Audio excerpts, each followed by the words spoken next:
The headstones knew Marcus's secrets, but they weren't talking.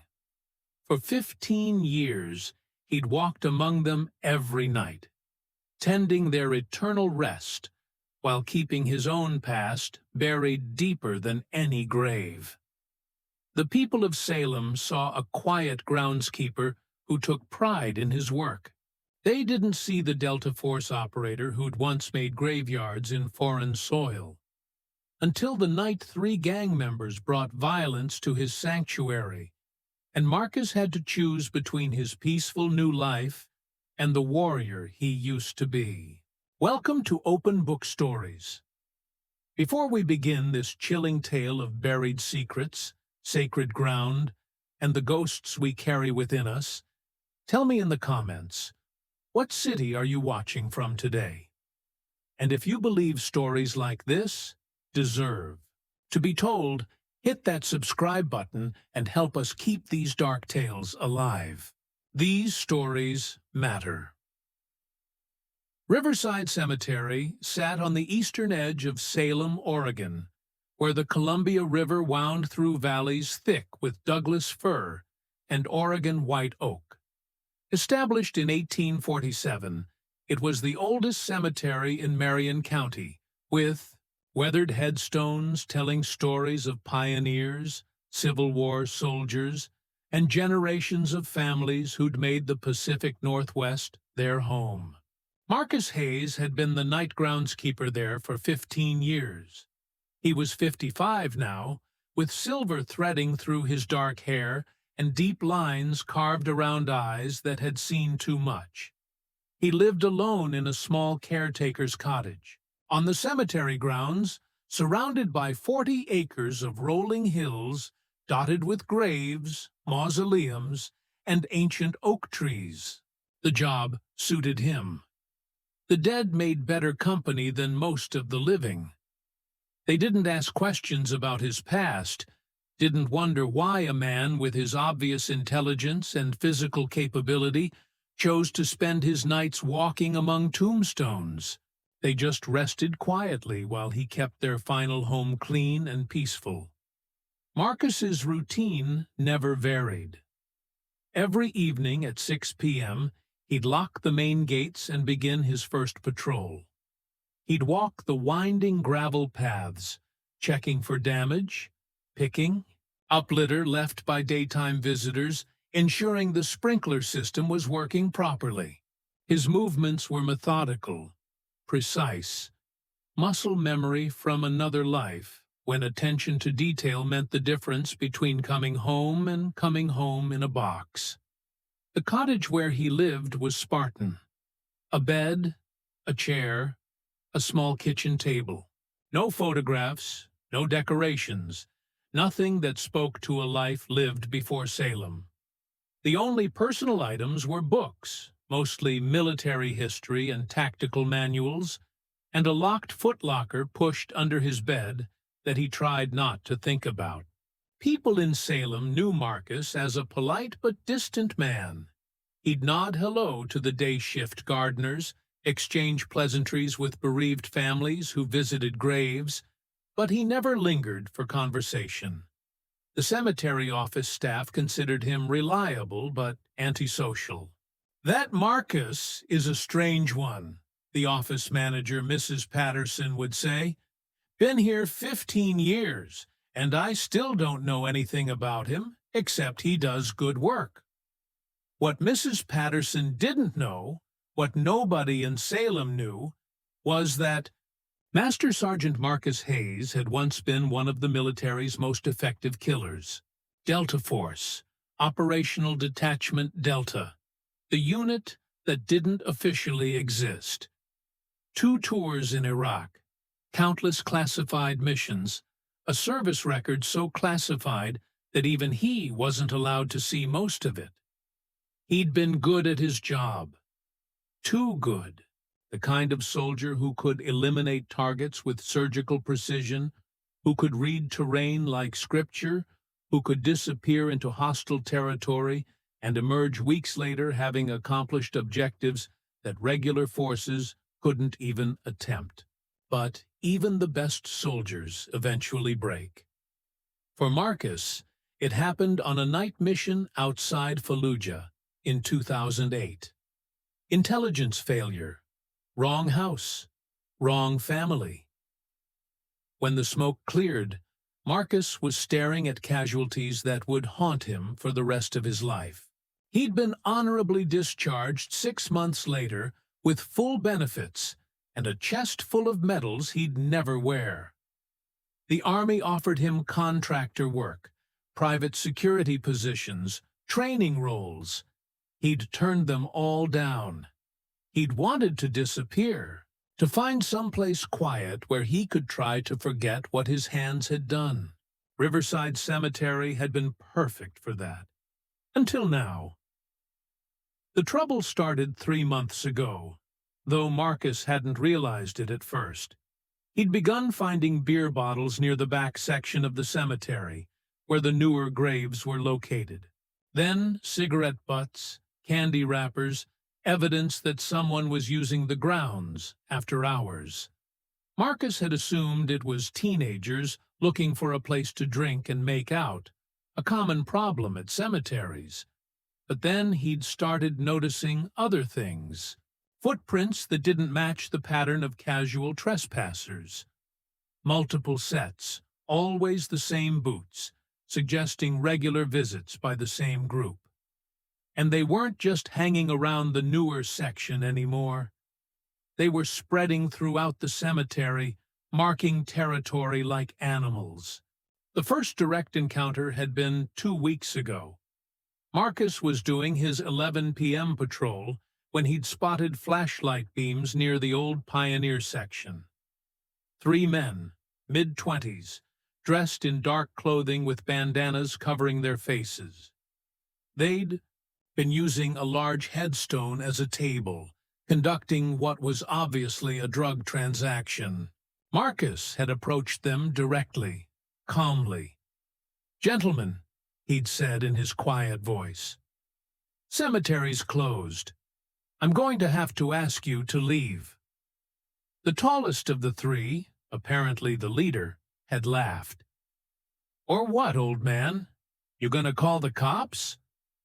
"I'd prefer not to," Marcus had replied, "but I will if necessary." They'd left that night, but not before the leader had made it clear they'd be back. "This is Serpent territory now, Grandpa. Find somewhere else to play caretaker." The Serpents.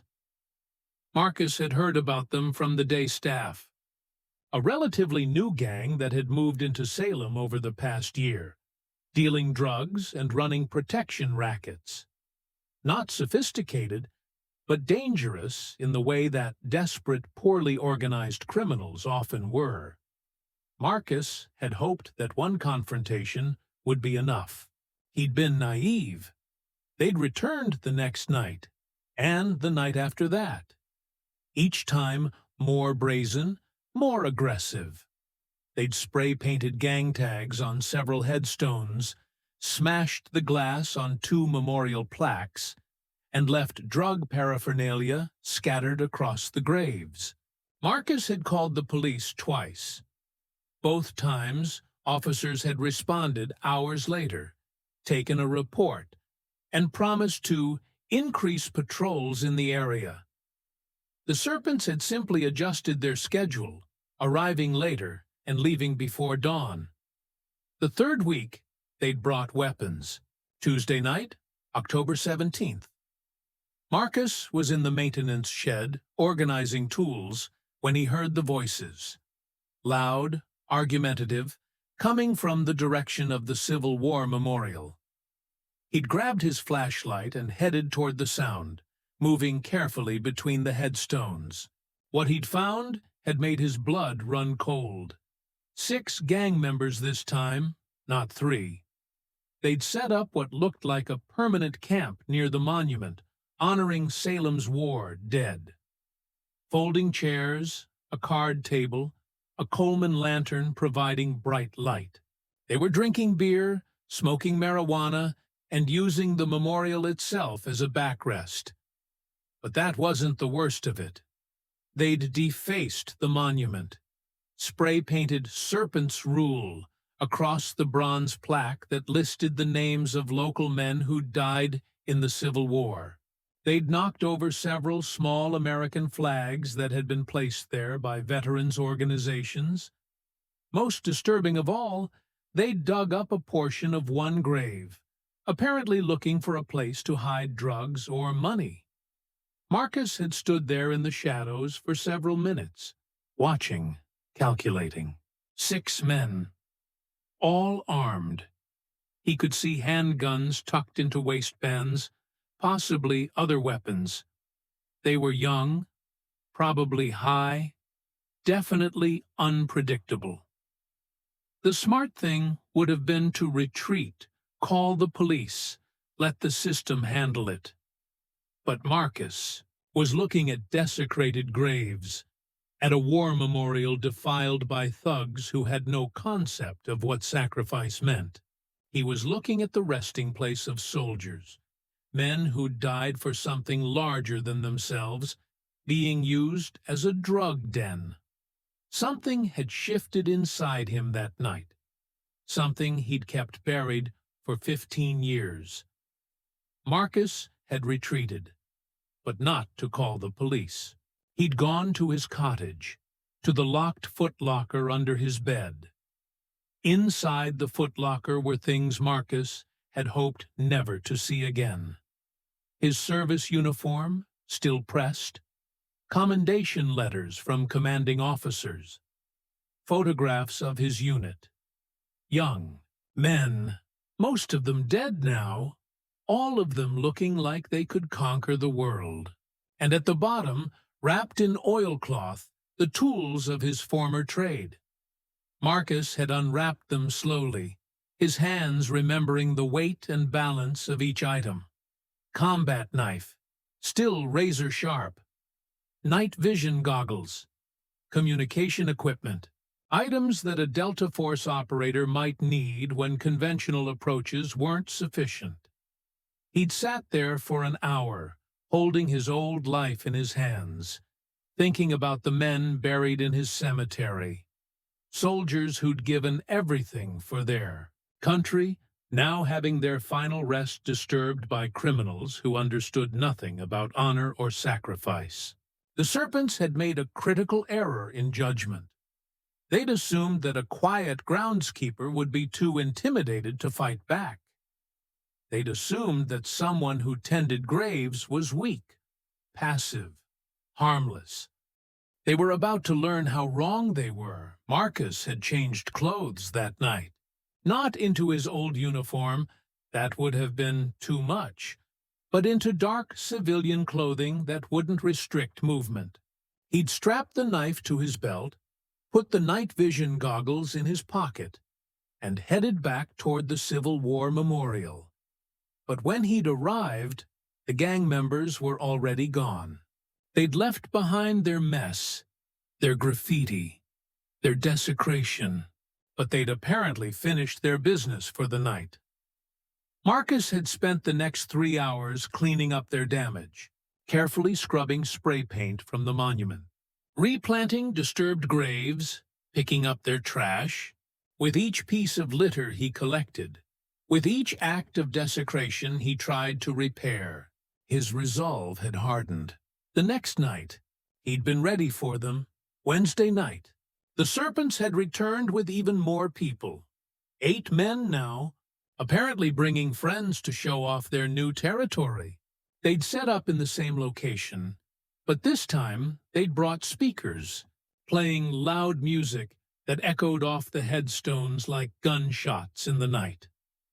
Marcus had watched them from concealment for 30 minutes, studying their positions, their weapons, their behavior patterns. Most were high or drunk or both. Their situational awareness was poor. They'd posted no sentries, established no security perimeter, made no effort to watch for threats. Sloppy. Marcus had seen better discipline from weekend hunters. At 11:47 p.m., he'd made his first move. The gang member standing guard at the edge of their camp had been isolated, looking at his phone instead of watching his surroundings. Marcus had approached from behind, moving with the silent precision he'd learned in the mountains of Afghanistan. The man had been unconscious before he'd known Marcus was there. One down, Marcus had used the man's radio to listen to their communications. Basic stuff. No code words, no operational security, just casual chatter about drugs and money, and which graves might be good hiding spots for contraband.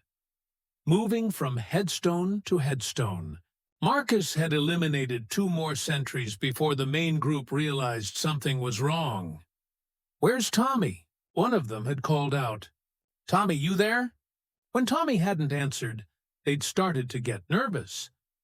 Marcus had waited until 3 of them ventured out to look for their missing friend. Then he'd struck again, taking down all 3 in quick succession. His movements were automatic now, muscle memory taking over. 15 years of civilian life falling away like shed skin. The remaining 3 gang members had panicked, drawing weapons, shouting threats into the darkness. But they couldn't see him, couldn't track him, couldn't fight what they couldn't find. "Come out," the leader had screamed. "Come out and face us, you coward." Marcus had stepped into the light of their Coleman. "Lantern, you wanted to see me," he'd said quietly. The gang leader, the same one who'd called Marcus Grandpa during their first encounter, stared at him with a mixture of fear and confusion. This wasn't the meek groundskeeper they'd been intimidating for weeks. This was someone else entirely, someone who moved like death itself, who'd just neutralized half their crew without making a sound. "What did you do to my boys?" the leader demanded, waving his pistol in Marcus's direction. "They're alive," Marcus replied calmly. "Just sleeping, like everyone else in this cemetery should be." "You think you're some kind of tough guy?" Another gang member stepped forward, trying to flank Marcus. "You think you can mess with the Serpents?" Marcus had assessed the tactical situation in seconds. 3 men remaining, all armed, positioned in a rough triangle around the memorial. Poor cover, panicked mindset, limited visibility outside the lamp's circle of light. He could have ended it in 30 seconds. But Marcus wasn't the same man who'd served in Iraq. 15 years of tending graves, of seeking peace among the dead, had changed him. He'd found something in this cemetery, not redemption exactly, but a kind of balance, a way to honor life by caring for death. "I'm giving you one chance," Marcus said. "Leave this place. Never come back. Find somewhere else to conduct your business." The leader laughed, but there was nervousness behind it. "Or what? You gonna kill us like you killed my boys?" "Your boys aren't dead," Marcus said. "But they could be. You all could be. I'm trying to avoid that." "You're just one old man," the 3rd gang member said, though he didn't sound convinced. Marcus looked at him directly. In the lamplight, his expression was calm, almost gentle. But his eyes held something that made all 3 men take an involuntary step backward. "I'm not just one old man," Marcus said quietly. "I'm the caretaker of this cemetery. These are my grounds, my responsibility. The people buried here, soldiers, fathers, children, they deserve respect. They deserve peace." He paused, letting his words sink in. "I spent 15 years in the military, making sure dangerous people couldn't hurt innocent ones. Then I spent 15 more years trying to forget how good I was at it. But tonight, you've reminded me." The leader raised his pistol, trying to reassert control. "I don't care who you used to be, old man. This is our territory now." "No," Marcus said, and there was finality in his voice. "It isn't." What happened next lasted less than 2 minutes. Marcus moved like he'd been trained to move, like a ghost, like death itself.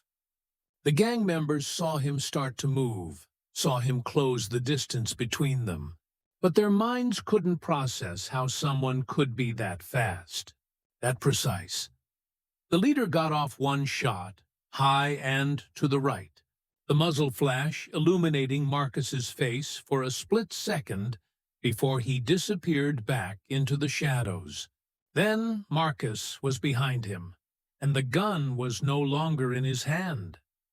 The other two tried to run, but running in a cemetery at night is treacherous business. Headstones, uneven ground, low-hanging tree branches, obstacles that Marcus knew by heart, but they encountered for the first time. When the Salem Police Department finally responded to reports of gunshots in the cemetery, 40 minutes later, despite promises of increased patrols, they found 8 unconscious men zip-tied to various headstones throughout the grounds. All were alive, all were unharmed except for the kinds of bumps and bruises you'd expect from people who'd fallen down in the dark. They also found enough drugs and weapons to charge, all 8 with serious felonies. But they didn't find Marcus. He'd melted back into the shadows, back into his role as the quiet groundskeeper who tended the graves and asked no questions. The story made the local news, of course. Gang members found tied up in historic cemetery was too good a story for reporters to ignore. The police theorized that it had been a rival gang, or perhaps a group of military veterans who'd taken offense to the desecration of the war memorial. They questioned Marcus, naturally. He was the groundskeeper, the logical person to ask about unusual activity in the cemetery. "Did you see anything last night, Mr. Hayes?" Detective Sarah Morrison had asked. "I heard some commotion around 11:30, Marcus had replied truthfully. "By the time I investigated, everything was quiet. Found the mess this morning when I was doing my rounds." "You didn't see who might have done this?" "No, Detective, but I'm grateful to whoever it was. Those young men were causing a lot of damage to the grounds." Detective Morrison had studied him carefully. She was experienced enough to know when someone wasn't telling her everything, but smart enough to know when not to push. "Mr. Hayes, did you serve in the military?" Marcus had paused. "Yes, long time ago." "What unit?" "Army. Infantry." It wasn't technically a lie. Delta Force personnel were drawn from infantry units. Detective Morrison had made a note. "Well, whoever did this knew what they were doing. Professional work." "I wouldn't know about that," Marcus had said. The investigation had eventually been closed with no arrests beyond the gang members themselves. The Serpents had been charged, convicted, and were now serving time in Oregon State Penitentiary. The cemetery had returned to its normal, peaceful routine. But something had changed in Marcus. He'd crossed a line that night, stepped back into his old role as a protector, a warrior. He'd tried to convince himself it was a one-time thing, that he'd simply done what was necessary to defend his sanctuary. Deep down, though, he knew the truth. Master Sergeant Marcus Hayes was still there, just beneath the surface, ready when needed. 3 months later, Riverside Cemetery was peaceful again. The headstones stood in neat rows. The memorial had been properly cleaned and restored, and the graves of Salem's dead rested undisturbed. Marcus had returned to his routine, locking gates, walking patrols, maintaining the grounds, but now people looked at him differently. Word had spread through Salem's veteran community that someone had defended the cemetery, had stood up for the war memorial when no one else would.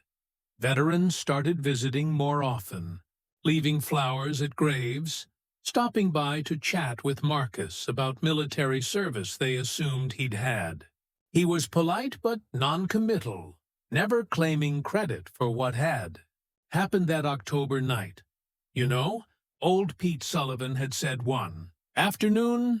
Pete was a Vietnam veteran who visited his brother's grave every week. Whoever stopped those gangpunks, he did good work. Professional work, Marcus had nodded. The cemetery's a peaceful place again. That's what matters.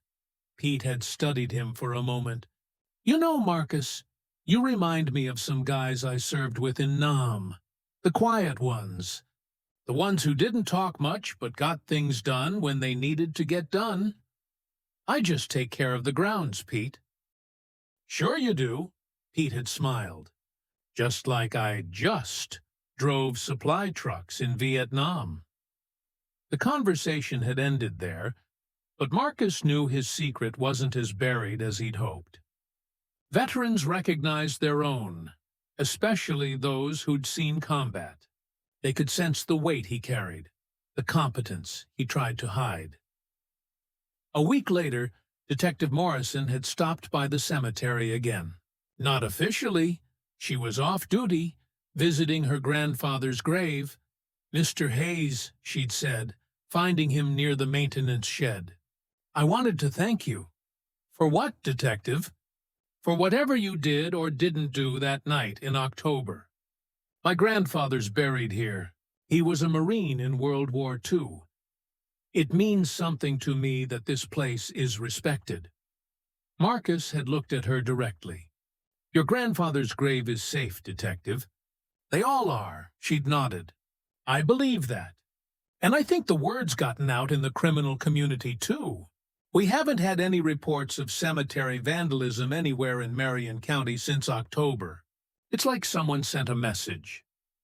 The dead deserve peace, Marcus had said simply. Yes, they do. And sometimes it takes the living to make sure they get it. Winter came early to Salem that year, blanketing Riverside Cemetery in a clean layer of snow that made the headstones look like soldiers standing in formation. Marcus walked his patrols as always, his breath steaming in the cold air, his footsteps leaving the only tracks in the pristine whiteness. He'd made peace with what he'd done, what he'd become again for that one night. The cemetery was his responsibility, and he'd protected it the only way he knew how. He wasn't proud of having to use violence, but he wasn't ashamed of it either. Sometimes peace had to be defended with force. The locked footlocker was back under his bed, its contents wrapped in oilcloth, waiting. Marcus hoped he'd never need them again, but he was realistic enough to know that evil didn't rest just because good people wanted it to. On Christmas Eve, he'd found something that had surprised him. A small wreath had been placed on the Civil War memorial, with a note attached. Thank you for protecting our brothers. Salem Veterans Association. Marcus had stood there in the falling snow, reading the note by flashlight, feeling something he hadn't experienced in years. Not redemption, his past was too heavy for that, but purpose, a sense that his life had meaning beyond just surviving each day. He'd kept the note, tucked it into his jacket pocket. It was still there 3 months later. Spring returned to Oregon with its usual mix of rain and sunshine. The cemetery grounds turned green again. Flowers bloomed on graves, and families began their seasonal visits to remember loved ones. Marcus maintained his routine, but now he was more than just a groundskeeper. He was a guardian, a protector, the thin line between the peace of the dead and the chaos that sometimes threatened from the living world. One afternoon, a young boy visiting his grandmother's grave had asked Marcus a question that stuck with him. Mr. Marcus, do you think the people buried here know you take care of them? Marcus had considered this seriously. I think they rest easier knowing someone's watching over them. Are you like their guardian angel? Marcus had smiled, a rare expression that transformed his usually serious face. I don't know about angel, he'd said, but I'm their guardian. That's my job. The boy had nodded solemnly, satisfied with that answer. As the boy walked away with his parents, Marcus had looked out over the 40 acres of rolling hills, weathered headstones and ancient oak trees. This was his kingdom now, his responsibility, his home. The dead rested peacefully under his protection, and he would make sure they always did. Master Sergeant Marcus Hayes was gone, buried as deep as any grave in Riverside Cemetery. But the guardian who'd taken his place would never rest, never stop watching, never failed in his duty to protect the sacred ground where Salem's dead had found their final peace. In the distance, a church bell chimed the hour, its sound echoing off the headstones like a blessing. Marcus smiled and continued his eternal watch. So now I ask you, have you ever met someone like Marcus Hayes? Someone who found peace in an unexpected place, who discovered that sometimes the best way to honor the dead is to protect them from the living? Someone who learned that running from your past doesn't make it disappear. It just makes you unprepared when that past becomes necessary again? Share their story in the comments. Tell us about the quiet guardians in your community, the protectors who ask for no recognition, the warriors who found new battles worth fighting. If this story moved you, subscribe to Open Book Stories. We publish tales every week about ordinary people who become extraordinary when the moment demands it, about the thin line between peace and chaos, and the guardians who hold that line. We'll see you in the next story. And until then, if you visit a cemetery, remember, someone is watching over those graves, keeping the peace, standing guard between the living and the dead. Show them the respect they've earned.